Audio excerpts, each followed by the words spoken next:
tardes, bienvenidos, bienvenidas. Muchas gracias por asistir a esta actividad con este calor infernal en la ciudad de Buenos Aires y en muchos otros lugares del país y del mundo. Acá estamos con Esther Díaz. Quería antes de darle la palabra comentarles brevemente que esta actividad se realiza como una actividad pública, abierta, de lo que va a ser las ciudades invisibles.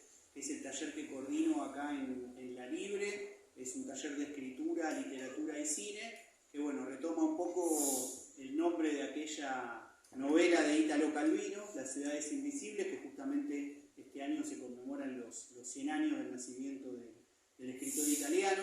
Y aquella frase inspiradora que dice que hay que saber quién y qué en medio del infierno, no es infierno para hacer que dure y dejarle espacio. Así que en función de ese título es que vamos a realizar ya por segundo año consecutivo. Empezamos en la segunda mitad de 2022 este taller acá en La Libre, a quienes quiero agradecer especialmente, además de Esther, de estar acá hoy con nosotros, este bello lugar también en el barrio porteño de San Telmo, donde se hacen este tipo de actividades. No solo funciona la librería, que pueden también consultar los libros de Esther y otros libros que están ahí, los de ella están en el mostrador, así que cuando terminamos, si quieren, se pueden acercar para ver.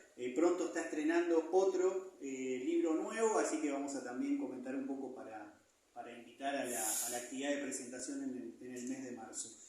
Así que en el taller de las ciudades invisibles vamos a estar trabajando con el eje del mundo del trabajo, las mujeres y la ciudad. Por eso también la queríamos invitar a Esther, como para empezar a conversar sobre ese eje. Vamos a trabajar sobre textos, relatos, cuentos de Flaubert, de Truman Capote, de Lucía Berlín, y con algunas también series para ver la parte más audiovisual, como es Las cosas por limpiar y Emily en París, para tratar de pensar el emprendedorismo primermundista y algunas especies de instrucciones de uso para las mujeres en el trabajo doméstico, con Las cosas por limpiar. Y la segunda parte, que va a ser ya luego en mayo-junio, vamos a estar trabajando con zonas cinematográficas en torno también a la obra de Juan José Sáez y de otros escritores y escritoras y cineastas también como Raúl Perrone, que trabaja un poco la zona del oeste del conurbano bonaerense, desde Ituzaingó, desde donde es Esther Díaz. Así que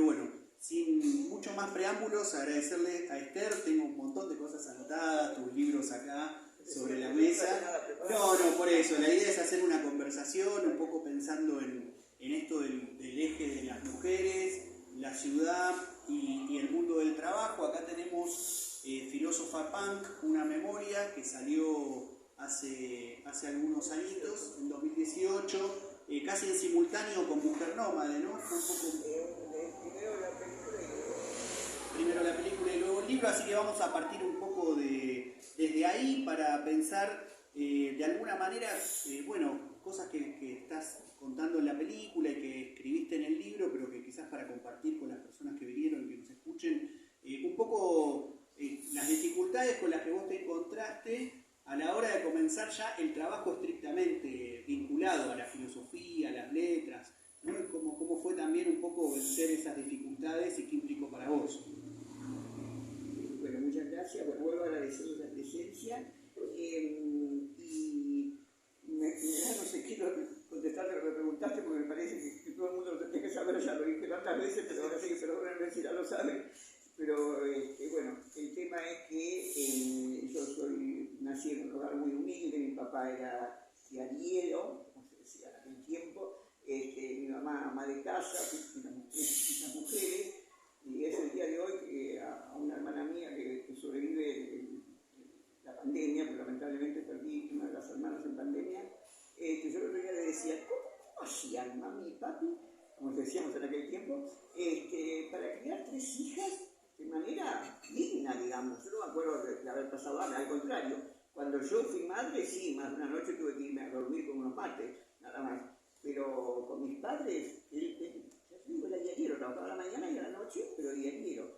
Y entonces, claro, lo que me decía mi hermana es que no vas a comparar la vida de aquel tiempo, mitad del siglo pasado, con ahora. O sea, no había cable, no había Spotify, no había toda la cantidad, no había que tener wifi, o sea, la cantidad de cosas que hay que tener ahora para mantener un hogar. hogar, ¿no es cierto? Bueno, el caso es que el hogar era totalmente tradicional. Yo recién, cuando escribí el libro sobre Buenos Aires, que es un libro que apareció en el 2000, que se llama Buenos Aires, una mirada filosófica, recién ahí me di cuenta que esas verdades, entre comillas, que nos bajaban, éticas, que nos bajaban mi mamá y mi papá, como que era la verdad para ser una mujer decente. Por ejemplo, llegué virgen al matrimonio, por ejemplo, porque si no sentía que las garras del infierno me iban a devorar, el terror que era que nos imputaron sobre el sexo, más siendo 3 mujeres. Pero el esfuerzo que hicieron ellos, o sea, porque eran pobres, pero no eran tarados, por supuesto, se daban cuenta que siendo decente, la única manera de ascender socialmente que tenemos es el estudio, por lo menos en este país, no sé, en aquel tiempo, ahora ya sé quién es eso. Pero como por otro lado éramos mujeres así literales, como me decían, se vuelven atorrantas si estudian. O sea que vos lo que tenés que hacer es prepararte para ser una buena madre, una buena esposa y una buena abuela. Y entonces acaban siendo, no había otra posibilidad. Entonces para mí fue terrible, porque lo que ellos hicieron para ver si nosotros podíamos acercarnos a ese ideal que ellos tenían de elevarse de clase social, es mandarnos a un colegio privado. Y nos mandaron a un colegio de monjas, a Sofía Bunker y Ituzaingó, que en aquel tiempo era atendido por monjas. Las monjas ya prácticamente desaparecieron, pero en aquel tiempo las maestras eran monjas. Y con todo el daño moral que me ha hecho la religión católica a mí, como a tantos de ustedes posiblemente, a pesar de eso tengo que reconocer que me dieron una educación de privilegio. Porque, por ejemplo, cuando yo escribí Filósofa Pan, un día me dice la editora, la que me corregía, ¿no? Me dice, pero Esther, vos acá decís que querías ir a Nacional Buenos Aires. ¿Cómo podías conocer Nacional Buenos Aires si vivías en Ituzaingó, que en aquel tiempo era un pueblo, y tus papás eran analfabetos, no sabían leer ni escribir? ¿Y quién te decía? Bueno, ¿cómo hacer tomar conciencia que tuve muy buena educación primaria? Porque yo en el primario me hicieron leer Juvenilia, por ejemplo. Entonces yo cuando leí la Juvenilia, junto con lo que aprendí en historia, ya me había hecho la conclusión del lugar de lo que era mi futuro. Mi futuro era ir, aspiraciones que teníamos para ver, era ir al Nacional Buenos Aires y después de ahí a la universidad.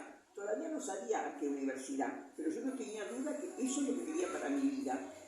Y entonces esta chica, la editora, es la que me hizo dar cuenta realmente que había tenido una educación, a pesar de que me hicieron bullying, porque yo era la hija del diariero, y a ese colegio pago iba la hija del doctor, del médico, del abogado, de las fuerzas vivas del pueblo, y nunca recuerdo haber estado con una compañerita. Al contrario, si alguien se acercaba era para hacerme, bueno, como hoy decimos bullying, en aquel tiempo no se decía. Me acuerdo que una vez yo estaba solita ahí en el recreo, porque nadie se acercaba a mí, y la hija del doctor, que para mí era así lo máximo que podía llegar uno en la sociedad, viene a hablarme, y yo como una boluda me puse contenta que me enfrentaba para hablarme esa chica. Y entonces me dice, che, Díaz, ¿cuándo vas a volver la revista que te presté? Y eso me llamó la atención, porque lo único que no me faltaba en mi casa era revistas, porque mi papá era diario. Entonces la condición era leerlas sin abrirlas demasiado para después poder venderlas. Y les digo algo que, bueno, usted a lo mejor se acuerda, pero las demás personas me parece que no se van a acordar, una anécdota que podemos compartir usted y yo. Hubo una revista que se llamaba Pif Paf. ¿Se acuerda que había una revista que se llamaba Pif Paf? Bueno, entonces cuando yo le digo, ¿qué revista? Pif Paf, me dijo, una cachetada y una bofetada. Y todas, ja. Porque se habían preparado para eso. Pero yo ni siquiera podía quejarme ante mis padres, no me daba cuenta. Yo sé que el colegio era eso, o sea, no veía otra posibilidad. Bueno, después en cuarto grado me pasaron al colegio estatal, porque no podían seguir bancando el colegio de monjas, éramos 3 mujeres, llegamos de clase 3 al colegio de monjas, y ahí nuevamente bullying, pero ahí fue porque era la desconocida, la que venía del colegio privado, ¿se da cuenta? O sea que, y después cuando fui a la facultad, siempre tenía que salir trabajando para atender a mis hijos, porque yo vivía en Ituzaingó, empecé el secundario, después que me casé, me divorcié, y después que me casé, tuve hijos y me divorcié. Como le contaba recién a Mariano, yo venía de Ituzaingó a la noche, después que terminaba de trabajar de peluquera, a cursar filosofía y letras. Y recién ahí, cuando yo empecé a estudiar, la mirada del otro me hizo saber que yo tenía cierta capacidad. Pues yo, por ejemplo, cuando tenía 10 años, me acuerdo que había escrito un cuaderno completo de poesía. Eso se perdió, en casa no se daba importancia a eso. Un día que me hacía un reportaje un colega, justamente un periodista que fue alumno mío en un seminario de posgrado, yo le conté de una publicación que tuve, yo creía que a los 11 años, eso era el recuerdo que yo tenía, porque existía una revista cuando yo era chiquita que se llamaba El Mundo Infantil. Y un día leo en Mundo Infantil que si uno mandaba algo, o un dibujo, o una poesía, o algo, un escrito, una producción, que ellos la publicarían. Entonces yo inmediatamente hice un personaje de historieta de aquella época que era la vaca Aurora. Entonces dibujé la vaca Aurora y le puse un versito al costado y bueno, con unas monedas que siempre había un platito con monedas porque teníamos que tomar colectivos, así que para que tuviera que tomar colectivos se empezaban a poner a mano. Tomé unas moneditas y mandé ese sobre a Mundo Argentino y a la semana me encuentro con mi vaquita, o sea, la publicación mía. Bueno, eso también se perdió en casa, no tenía ninguna importancia, y pocos días después de ese reportaje, yo hacía un festejo por mi cumpleaños, entonces le digo al periodista, del cual habíamos sido compañeros, digamos, yo era la profesora, digo, mira, si querés venir, tal día voy a hacer el cumpleaños. Y viene, y el regalo era un cuadrito. ¿Y qué había en el cuadrito? La vaca Aurora. Porque él, como periodista, sabía dónde buscar. Entonces buscó en los años en que yo tenía 11 años y no encontró nada. Dijo, bueno, a lo mejor se equivocó, voy a buscar para atrás y para adelante. Y encontró que tenía 10 años realmente. Así que yo hoy tengo eso, gracias a otro, que fue el que me dio, como me pasó con los profesores, que me dijeron, no, empieza a darlo libre, usted es una lástima que haga 5 años de secundario, porque hice un secundario especializado en letras. Y hace un rato, acá el joven me decía que bueno, que como ya sabemos, no recibió todavía el título secundario, perdón, universitario, pero que ya era grande, porque tiene 40 y pico nenes, eso es una criaturita. Si yo empecé a las 30, y mirá lo que pude joder todavía, por suerte, o sea que sos un niño, podés ir al jardín de infante tranquilamente, tenés toda la vida por delante. Bueno, así que las dificultades fueron muchísimas, pero yo creo que a los grandes rasgos que le cuento, por el poco tiempo que tenemos, más o menos se entiende de qué hablamos, ¿no es cierto? Bueno, justamente le comentaba a Esther, y bueno, aprovecho para contarles y seguir recomendando el libro Filósofa Punk, una memoria. A Esther la conocí personalmente en 2019 cuando le hice una entrevista. Yo en ese momento vivía en la provincia de Córdoba, viajé hasta Buenos Aires, tuvo la amabilidad de recibirme en su casa y conversamos un largo rato. Ya había visto Mujer Nómade y estaba empezando a leer este libro. Y la verdad que fue un libro que me salvó la vida, ¿no? Como que muchas veces hay personas que dicen, bueno, un libro puede cambiar el mundo, bueno, no sabemos, pero a veces sí, un libro te puede interpelar de una forma profunda. Yo en ese momento atravesaba una depresión muy profunda y la verdad que haber leído una vida tan dura, tan cruda, con esa capacidad de sobreponerse ante las dificultades y los obstáculos me impactó tanto que la verdad que pude de algún modo tramitar de otra manera esa situación complicada que estaba viviendo a nivel personal. Y hoy cuando preparaba un poco para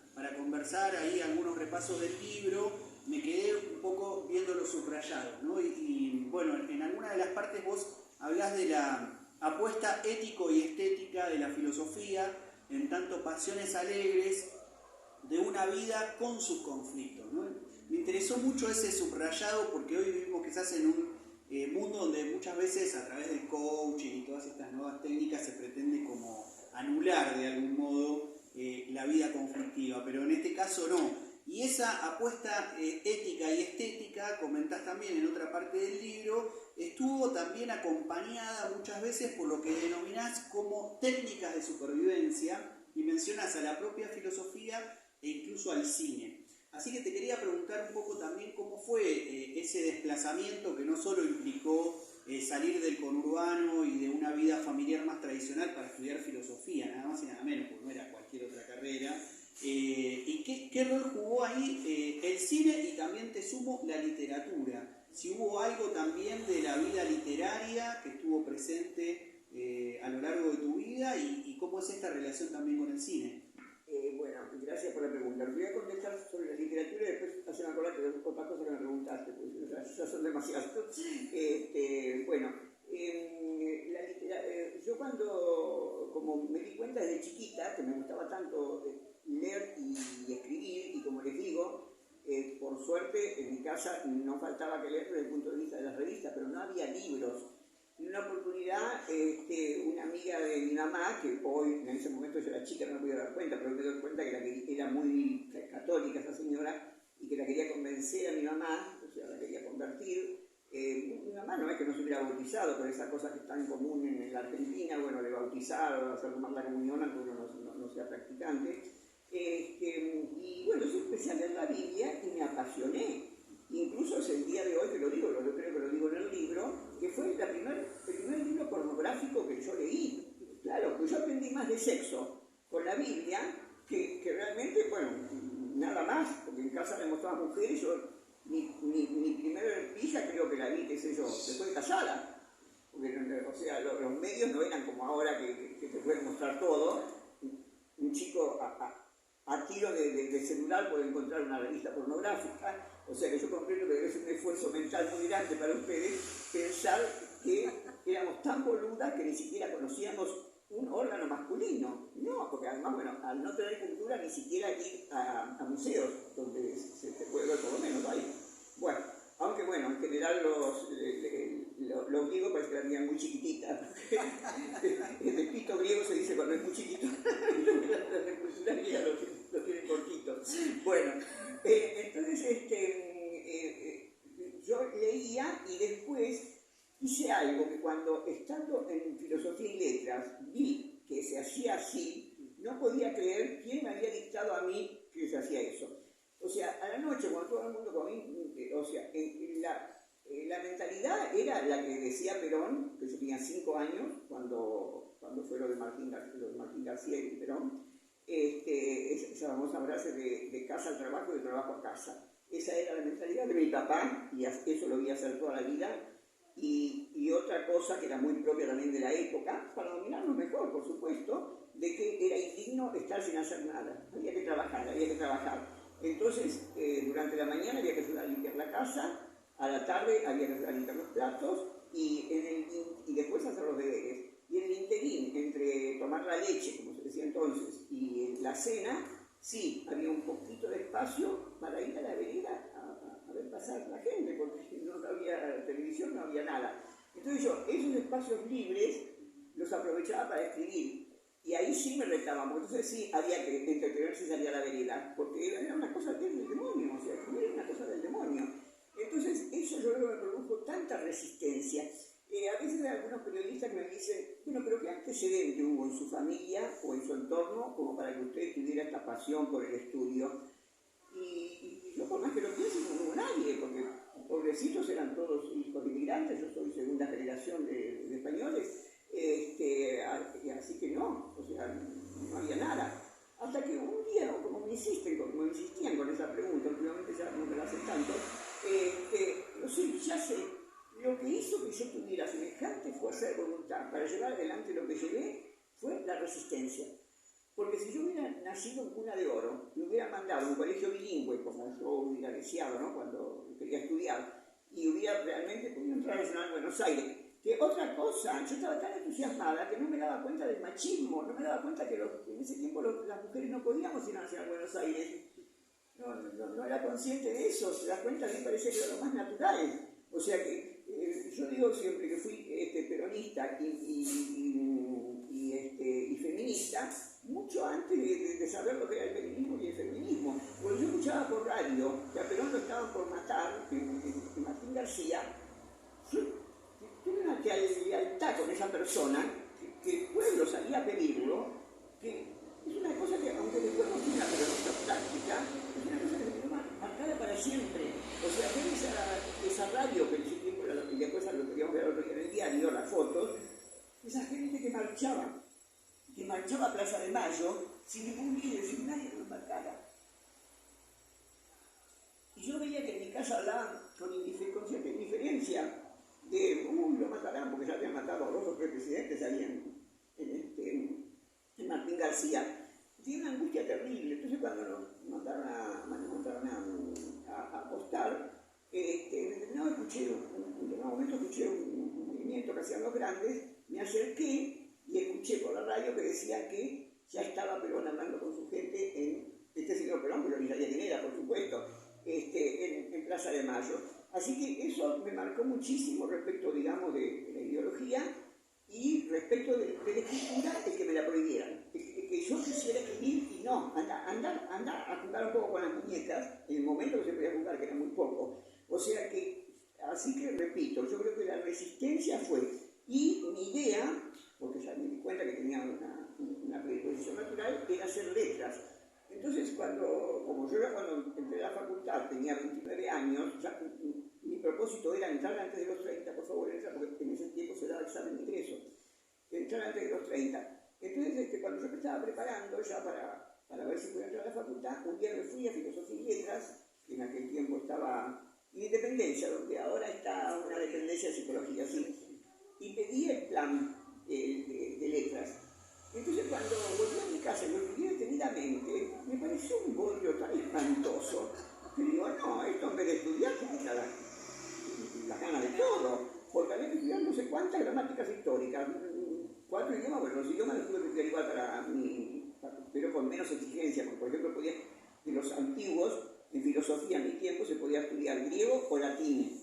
Yo finalmente hice los 2 por opción, porque había materias que me podían hacer optativas, pero ahí eran obligatorias en este tiempo de letras. Entonces digo, no, cuando yo terminé de estudiar todo esto, ya no tuve ninguna ganas de escribir. O sea, imposible. Entonces pedí el de filosofía. ¿Por qué? Porque yo tenía acá marcada algo que me había quedado muy grabado, que es cuando fui preadolescente, tuve como un principio de reumatismo, una cosa así, y tenía familiares en San Martín de los Andes. Entonces, como se decía que en los lugares secos, eso de menos, digamos, entonces me mandaron con mis familiares allá. Y allá me encontré con una tía mía, que si bien viene de la misma familia, ella tenía alguna aspiración, y en aquel tiempo solía pasar vendiendo libros por la calle, y había comprado una enciclopedia, que eran de muchos tomos. Entonces era un festín para mí esa enciclopedia. Entonces un día veo una figura de un señor vestido de una túnica blanca, recostado así, con una copa hermosa en la mano, y otros señores a su lado, así como hablando, ocupándose. Y entonces busco y leo Sócrates tomando la cicuta. Ni idea quién era Sócrates, ni idea lo que era la cicuta. Así que empecé a buscar, porque vieron que a veces las ilustraciones no están justo en el momento, en el lugar donde está lo que escribe. Así que empecé a buscar, y cuando encuentro lo que decía, de que quién era Sócrates, bueno, que era un sabio griego, que le enseñaba a la juventud a discutir las cosas, a no obedecerlas ciegamente, o sea que la ley hay que seguirla, pero hay que seguirla sabiendo que es la ley. Y si la ley es injusta, hay que tratar de hacer lo posible para cambiarla, porque las leyes así como se hacen, se pueden deshacer y se pueden hacer otras, pero lo sabemos nosotros en esta época. Bueno, entonces, ahí me di cuenta que... entonces dice, y Sócrates fue condenado a muerte, bueno, por pervertir a la juventud, y dice lo que era pervertir a la juventud, si a pensar, era pervertir a la juventud, no lo que uno suele pensar ahora, que era cogérselos, era enseñar a pensar. Bueno, entonces dice, y hacía filosofía, fue condenado a tomar la cicuta, que era un veneno que lo mataba, pero no rápidamente, tardaba unos cuantos minutos, casi media hora tardaba en morir la persona. Entonces el verdugo, decía esto en el libro, ¿no? El verdugo le dijo, bueno, te conviene despedirte de tus amigos, porque si cuanto más quieto te querés, menos te va a doler, porque se va a empezar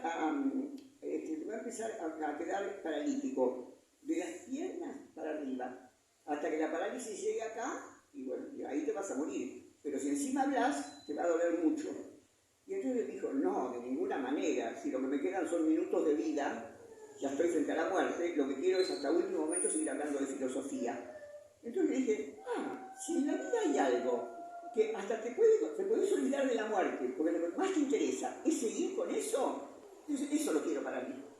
Eso lo había dicho cuando era preadolescente. Y cuando me encontré con lo que me pareció un plomo del plan de letras, no sé, ahora es un poco más liviano, sigue siendo plomo. Bueno, entonces pensé, bueno, entonces voy a hacer la carrera de filosofía si entro, de filosofía para ser fuerte teóricamente, y después la escritura vendrá por añadidura. Y cuando digo la escritura vendrá por añadidura, no es una metáfora, porque en mi época no había seminario de tesis como hay ahora. O sea, yo mi tesis la tuve que hacer solita mi vida, porque nadie te enseñaba cómo se hacía, y como otra mala costumbre que tenemos los argentinos, los argentinos en general, en no pagarle a los directores de tesis. Entonces los directores de tesis, mucho que digamos, no se ocupan, la verdad. Todos habrán sufrido más o menos lo mismo, ¿no es cierto? Tienen mil cosas que hacer.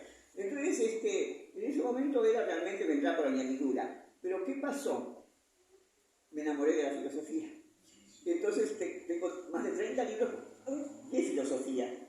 Y el primer libro de relatos es anterior a Filósofa Pan, que es Los relatos sexuales, el himen como obstáculo epistemológico, que hoy día me hago la autocrítica. No es casual que me atreví a publicar ese libro cuando me jubilaron en la UBA. Mientras que yo fui profesora titular de la UBA, no me atreví a publicar un libro en donde es sexo explícito, porque ni siquiera, porque a veces la editorial me decía, ¿y si le ponemos erótico? No, porque el erotismo tiene algo de seducción y de amor. En vez de acá los relatos que yo cuento, es sexo puro. Algunos son muy fuertes, algunos son muy livianitos, hay un hit como en casi todos los álbumes o los libros, que es Polvos de cartón, donde una intelectual sale a coger con cartoneros, pero ese libro no me atreví a publicarlo mientras que estaba en la UBA.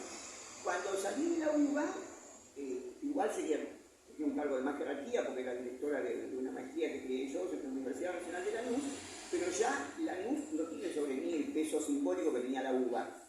O sea, la UBA era una universidad nueva, ahora hoy ya no lo es, tiene 40 años, pero bueno, en ese momento era una universidad nueva. Entonces me atreví. Y para mi sorpresa, les cuento esto porque es muy lindo para los que me dicen, uy, el que dirán, cuidado con el que dirán, esto, lo otro. Bueno, el día que yo publiqué eso, todos los grandes diarios de la Argentina se hicieron cargo del libro, o sea, hicieron reportajes, sacaron fotos, y cuando entré al Consejo Superior de la Universidad Nacional de Lanús, la rectora, que si podía no saludarme no me saludaba, se paró, vino, me dio un beso y me felicitó.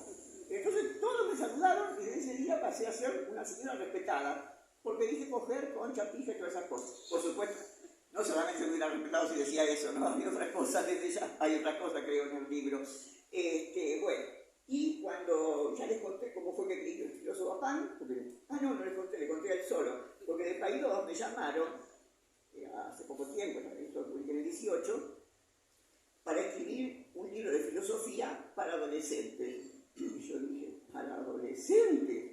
No, qué cosa insufrible, bastante tuve que sufrir a los míos cuando no quedó más remedio. No, para adolescentes nada, y menos los adolescentes de hoy en día que tienen, estuve leyendo, tienen 3 minutos de atención nada más, por eso pueden hacer muchas cosas al mismo tiempo. O sea, 3 minutos para el teléfono, 3 minutos para la televisión, 3 minutos para lo que están escribiendo, 3 minutos para lo que leen. O sea, todo mucho. No. Bueno, escribí sobre lo que quieras, usted. No me digan eso, por favor, porque entonces ahí escribí filósofo Pan. O sea que, bueno, después, faltando unos días para que comience la pandemia acá, ya que empezaron en otras partes del mundo, me llamaron del CCK diciéndome si quería, faltaba poco para el 24 de marzo, si quería escribir con mails, unos 10 por día, cambiándomelo con la directora de cine Albertina Carri sobre el tema de la memoria. Como ustedes saben, ella es hija de desaparecidos. Y bueno, dije que sí, me encantó la idea. Entonces, a los segundo o tercer día fueron días muy intensos porque escribíamos todo el día, ¿no? Yo para ella y ella para mí. Y yo cuando vi que ella es tan responsable y que a pesar de que su formación es otra, no es las letras, escribe muy bien, digo, me parece que esto da para un libro. Y ella estaba con muchas ganas de escribir un libro, así que agarró viaje. Así, cuando la idea era que el 24 24, el Día de la Memoria, íbamos a estar en el CCK, así como estábamos vos y yo, y cada cual iba a hacer una lectura performática de partecitas de lo que había escrito cada una. Pero resulta que el 20 empezó la cuarentena. Entonces en el CCK nos pidieron que por favor grabáramos, hicieron un podcast que existe, que se puede escuchar, que se llama, ¿cómo se llama? No, algo de correspondencia, no sé cuánto. Bueno, pero si ponen estas días a Regina Carri enseguida salta. Y lo habían publicado también, lo habían hecho en impreso, y con Albertina dijimos, no, por favor, borren el impreso porque estamos escribiendo un libro.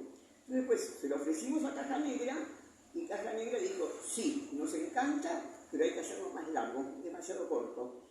Y en ese momento Albertina se había ganado una beca para estar 6 meses en Berlín para escribir un guión. Entonces, dice, pero no lo hagan todos los días, háganlo uno cada 15 días, o así son más largos. Hay algunos que tienen 10 páginas, mientras que la primera parte hay algunos que tienen media página. Bueno, así que hicimos esa segunda parte, y Caja Negra, el año pasado, en septiembre, que lo presentamos en el CCK, apareció, ¿lo tenés acá? Acá. Por el nombre de las posesas. Ese es un libro epistolar, una rareza en nuestra época, pero que es fácil de leer porque, bueno, hay gente hay contactos que me escriben y me dicen, me parece que estoy con ustedes, porque hablan así con una tranquilidad que me parece que estoy con ustedes compartiendo vuestros secretos. Y bueno, el que aparece ahora el 23, y de paso, perdón, paso el chivo, y son invitados con mucho gusto, el 23 de marzo de ese mes, en Casa Brandol, a las 20 horas, se va a presentar Marta Dillon, porque este libro sale de mis columnas de página 12 reescritas, sacándole a las columnas todo lo momentáneo, por ejemplo, un día me enojo con la Reta y escribo contra la Reta, eso lo iba a poner después en un libro, pero después sobre eso hago una reflexión filosófica. Entonces se lo di a otra persona, a una editora para que lo hiciera, le sacó toda la parte coyuntural y dejó solamente las reflexiones como mariposeos filosóficos, digamos. Así que bueno, Marta Dillon, que es la directora de las 12, está escribiendo una poesía sobre el libro ese, que la va a leer ahí, van a ser 6-7 minutos. Después yo voy a tener una pequeña charla con otra doctora en filosofía muy jovencita, que podría ser mi hija, que se llama Vilcano. Y luego una chica trans, una actriz trans, va a hacer la lectura performática, porque el título, Lengua de Loca, que es como aparece en columna en página 12, proviene justamente del ambiente queer. O sea, lengua de loca nunca se equivoca. Algunos dicen ojo de loca nunca se equivoca. Entonces, cuando yo pensé que iba a hacer una presentación diferente, digo, fenómeno, contratamos una loca. Así se lo dije, la chocha. La chica es la jefa de la maestra de ceremonia de Golden en este momento, la actriz que va a hacer eso. Así que, les repito, eso en Casa Brandol, con mucho gusto los esperamos el 23. Vamos a la presentación, no tiene nada que ver ya con lo que preguntaste, así que te devuelvo el micrófono. Gracias.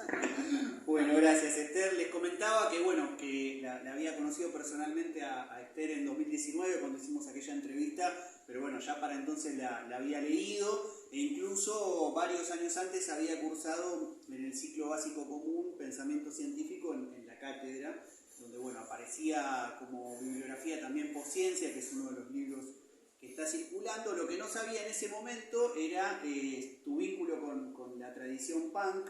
Si bien fue constitutiva en mi adolescencia, durante toda mi juventud y hasta el día de hoy, diría, he pasado por Cemento a ver varias bandas, pero en ese momento cuando cursé no sabía. Aparte de esa historia, y de paso aprovecho para los intercambios, está narrado acá en este libro, que es 2001, Odisea en el conurbano, que saqué hace 1 año y medio, como se llama, historias de amor, amistad, rock y militancia, y muchas están fuertemente atravesadas por el punk, así que bueno, te voy a hacer un obsequio del libro.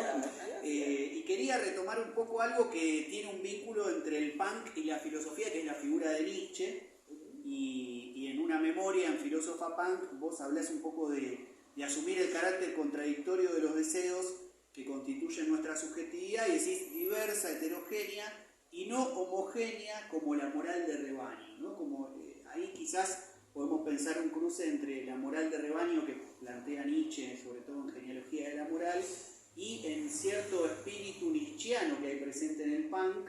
Así que bueno, también te quería preguntar en tus tránsitos por la ciudad, para retomar un poco el eje del taller, las ciudades invisibles, la filosofía, la literatura, el cine, la escritura, hubo también algo que tuvo que ver con esos devenires minoritarios, pero por el lado del punk rock, ¿no? Y luego del post-punk, si querías contarnos algo de eso como para poder ir cerrando la charla, y sabemos que tenés que ir.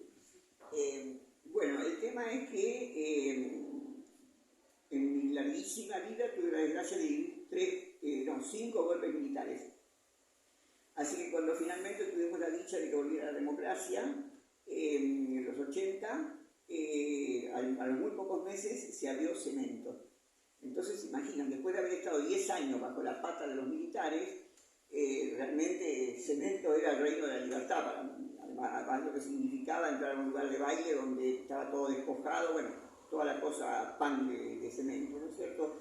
Entonces empecé a frecuentar Cemento, que digo, lo frecuenté varios años. ¿Sabe cuándo dejé de ir? Cuando los chicos empezaron a decir, ¡hola, profesora! Pues ya se pudrió todo. Ahí se pudrió todo.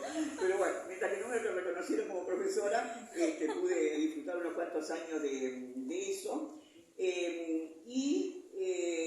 Por otro lado, yo tenía un gran desafío, que era volver a las aulas después de 10 años que las personas no pudieron ir a la UBA. O sea, después de 10 años que bajo primero la CESA y después la dictadura, no nos permitía hablar, como he dicho, manejarnos y poder estudiar a la gente que pretendíamos pensar algo, encontrarse de golpe con toda esa libertad y encontrarse de golpe con la cátedra, que por suerte me dieron una cátedra de pensamiento científico. Y yo digo, ¿cómo hago para llamar la atención de todos estos chicos? Porque yo me acordaba, los alumnos de mi época, cuando yo era alumno, cómo se peleaban, porque estaban muy politizados. Yo estudié en los 60, los 70, los 60, y los principios de los 70. Estaban muy politizados y eran muy discutidores.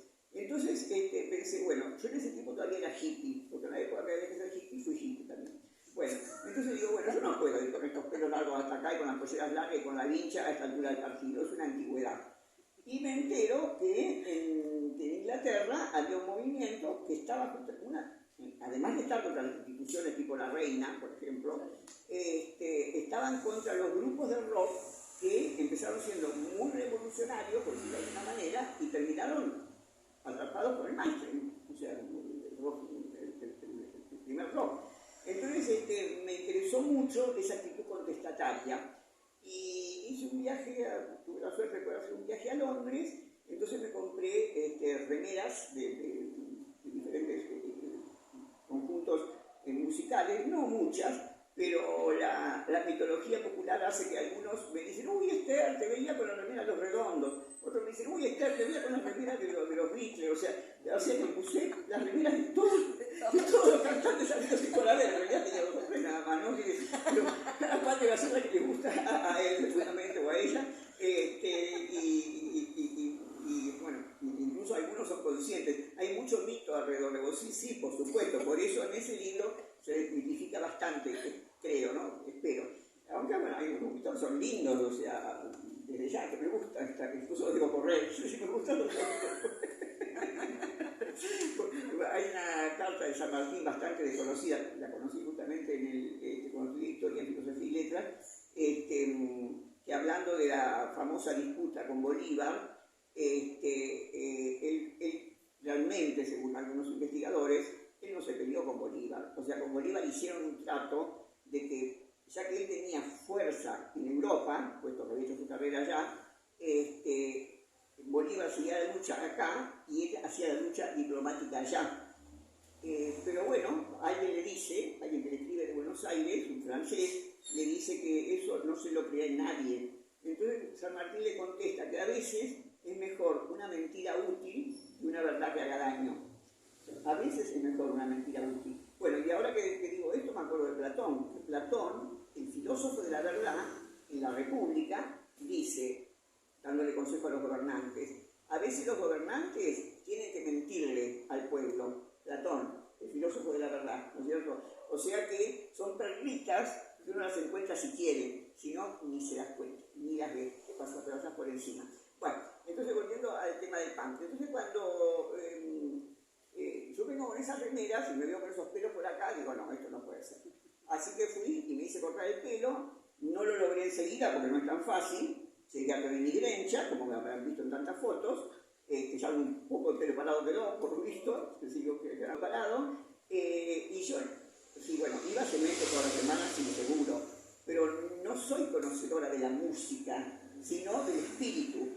Incluso Juan Carlos Kramer, que es el investigador de rock más importante de esa época que tuvimos, que tenemos por suerte, porque está vivo, un día me citó, yo no lo conocía de nombre, yo lo que sabía del pan lo había leído de él. Y un día me escribió, ahora por la cuestión cuando empezaron las redes y todas esas cosas, quería conocerme personalmente. Y entonces me contó que cuando yo daba mis teóricos, para ver si venía menos gente, empecé a darlos a las 7 de la mañana, pero igual los chicos hacían fila en la vereda de la facultad, de la universidad mejor dicho, porque era el CBC, para escucharme. Y entonces me dice, yo fui alumno tuyo, es una persona de mi edad. Digo, ¿cómo fuiste alumno mío? Dice, no fui alumno tuyo legalmente, pero a la madrugada, cuando salíamos de cemento, con los chicos PAN, nos íbamos a hacer la cola al Paseo Colón para escuchar, porque vos, y así escribió un libro, que se llama Más allá del bien y del pan, donde hay un capítulo que dice, nuestra pata en la uva, y la pata de ellos en la uva soy yo. ¿Por qué? Porque dicen que es la primera persona que se atrevió, y esto es cierto, desde aulas de la UBA, que venía de la dictadura nada menos, a llevar el espíritu contestatario de los PAN y el espíritu crítico, del pensamiento crítico de los PAN. Así que también es algo más bien que me indicaron, porque yo no me pasaba tomando cerveza y escuchando música, porque si no podría haber estudiado todo lo que estudié, pero sí comulgué con el espíritu, ese PAN. Y esto es otro de los mitos, ¿viste? Que bueno, ¿cómo hago para detenerlos? O sea, a veces me invitan porque van a hacer un recital de rock y después quieren que yo hable sobre el post-punk musical. Y digo la verdad, digo, no, lo mío es una actitud ante la vida, pero no es haber estado realmente en los tantos muertos por haber estado, lamentablemente también. No es que lo hacía por saludable, para nada, pero bueno, salió así. O sea que esa sería la respuesta. Bueno, si quieres hacer una preguntita más, no sé si das al público alguna pregunta. Bueno, sí, para ir cerrando, que usted tiene otro compromiso, y hablábamos de Las Posesas, un libro que es con intercambio de emails, o sea que recupera el género epistolar, pero a la vez con la cuestión tecnológica. Y hay una frase que también tengo acá marcada, que dice lo siguiente: todo cambio implica algo de criminalidad, hay que dejar espacios para que penetren otras cosas, otras gentes, otros amores quizás, ¿no? Una frase muy, muy bella de todo este intercambio con la cineasta Albertina Carri. Y pensaba en esto que te preguntaba sobre el cine, ¿no? Como eso que está presente también quizás en tu vida, y el formato libro. Ahí Carri también habla sobre la materialidad del libro, ¿no? Y dice la cuestión de las sensaciones que provoca tocar en un libro y los recuerdos que produce a veces esa sensación, ¿no? Entonces, bueno, entre esto de dejar ir, ¿no? Para nuevas experiencias, y aquello que a veces nos aferramos a no dejar ir, ¿cómo juegan vos en un mundo tan tecnologizado esa tradición, ¿no? La tradición de las cartas, del cine, de los libros impresos, como una cuestión de gusto, como para cerrar la conversación. Bueno, el cine se lo debo el amor por el cine, mejor dicho, sí se lo debo a un familiar, porque mi abuela materna, que como dije antes era española, todos los sábados nos llevaba al cine a las tres hermanas que éramos nosotras. Pero en aquel tiempo, otra antigüedad que les voy a contar, que muy poca gente debe saber, los cines daban 3 películas largas, 3 largos. O sea que entrabas al mediodía y salías de noche. Entonces mi abuelita preparaba factura casera, cocinaba muy bien, y un termo con café con leche, y íbamos las 4 al cine de Ituzaingó, que se llamaba Petit Palace, pero le decíamos Petit Pulga porque realmente había pulgas. Y entonces, regalo, tomábamos café con leche con medias lunas el mismo, después veíamos la otra, tomábamos lo que había quedado y después veíamos la tercera. Y una época incluso que obligaron también, era una obligación, a que hubiera algo vivo en los cines. Así que eran 3 películas y un número vivo encima.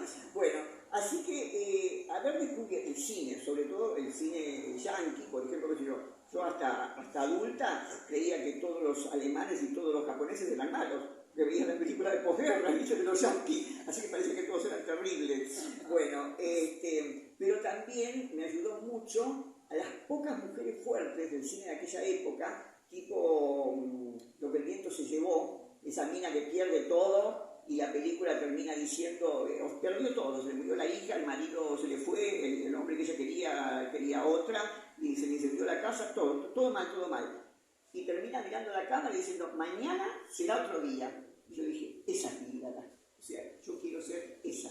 O si no, otra con un poquito más de mezquindad, que es La heredera. O sea, La heredera es sobre un caso verídico que ocurrió realmente en Inglaterra, en donde una chica que, bueno, era heredera de una gran fortuna, pero no era agraciada desde el punto de vista estético, así que nunca había tenido novio ni se le había acercado a nadie. Y a sus 40 y pico se le acerca a un galán, era Montgomery Clift, así que con esos ojitos verdes que tenía, una belleza.